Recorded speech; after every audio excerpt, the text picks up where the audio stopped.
മഴയെ തുടർന്നുണ്ടായ വലിയ നാശനഷ്ടം, കാറ്റിനെ തുടർന്നുണ്ടായ നാശനഷ്ടം അത് പലയിടങ്ങളിൽ നിന്ന് വരുന്നുണ്ട്. പരപ്പനങ്ങാടിയിലും വ്യാപക നാശനഷ്ടമുണ്ടായി. മരം വീണ് നിരവധി വീടുകൾക്ക് കേടുപാട് സംഭവിച്ചു. സമീർ ബിൻ കരീം വിവരങ്ങളുമായി. സമീർ, ഇതും ഇത്തരത്തിൽ കേടുപാട് സംഭവിച്ചൊരു വീടാണ് എന്ന് തോന്നുന്നു. അതോ വീടല്ല, അത് ക്ലാസ് റൂമാണ്, എന്താണത്?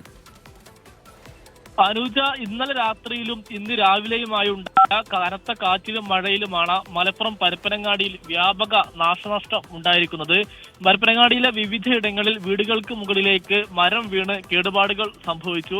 മാത്രമല്ല, വൈദ്യുതി ലൈനിലേക്കും മരം വീണ് പോസ്റ്റുകൾ മുറിഞ്ഞ് വീണ നിലയിലുമാണുള്ളത്. അതോടൊപ്പം തന്നെ പലയിടങ്ങളിലും വൈദ്യുതി ഇപ്പോൾ താറുമാറായി നിൽക്കുന്ന അവസ്ഥയുണ്ട്. പാലത്തിങ്കൽ കോട്ടന്തല AMLP സ്കൂളിന്റെ മേൽക്കൂര തകർന്നു വീഴുന്ന ഒരു സാഹചര്യം ഉണ്ടായി. ഓടുമേഞ്ഞ സ്കൂളാണിത്. അതിന്റെ പലയിടങ്ങളും തകർന്ന് താഴെ വീണ് ഓടെല്ലാം തന്നെ പാറിപ്പോയ ഒരവസ്ഥ നിലനിൽക്കുന്നുണ്ട്. ഒപ്പം തന്നെ ഈ കുട്ടികളുടെ കളി ഉപകരണങ്ങളെല്ലാം തന്നെ കനത്ത കാറ്റിലും മഴയിലും ഒക്കെ തന്നെ സ്കൂളിൽ നിന്നും ഈ പറന്നു പോയൊരു സാഹചര്യം നിലനിൽക്കുന്നുണ്ട്. വലിയ നാശനഷ്ടമാണ് ഈ മേഖലയിൽ ഉണ്ടായിരിക്കുന്നത്. ഇതുമായി ബന്ധപ്പെട്ട അധികൃതരെത്തി പരിശോധന നടത്തിക്കൊണ്ടിരിക്കുകയാണ്. എന്നാൽ ആളപായമൊന്നുമില്ല എന്നുള്ളതാണ് നിലവിൽ ആശ്വാസകരമായ കാര്യം. ഈ മരങ്ങളൊക്കെ തന്നെ ഇപ്പോൾ നീക്കി തുടങ്ങിയിട്ടുണ്ട്. മാത്രമല്ല, ഇതുമായി ബന്ധപ്പെട്ട നടപടികളും പുരോഗമിക്കുകയാണ്.